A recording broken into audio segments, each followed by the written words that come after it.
Hey, I want to tell you this quote by one of my favorite actors, Denzel Washington.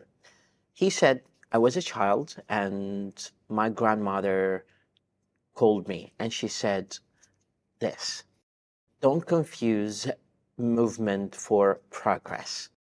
Actually, this quote stuck in my mind and I kept thinking about it. There are a lot of people who go to work every day. They're moving to work. Is that they're making the progress that they want in their life, in their career? We're not sure, depending on each one of us. So sometimes we have to pause and think the kind of work that we're doing, the kind of time that we spent. Actually, and to be honest, the time that is ahead of us is less than the time that is left behind us.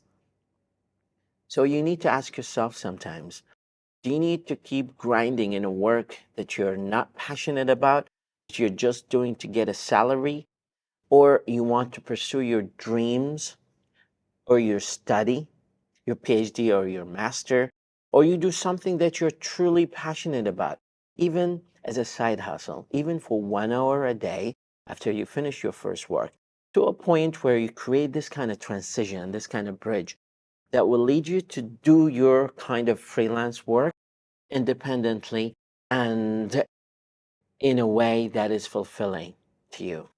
I want you to keep thinking about it. Have a wonderful day.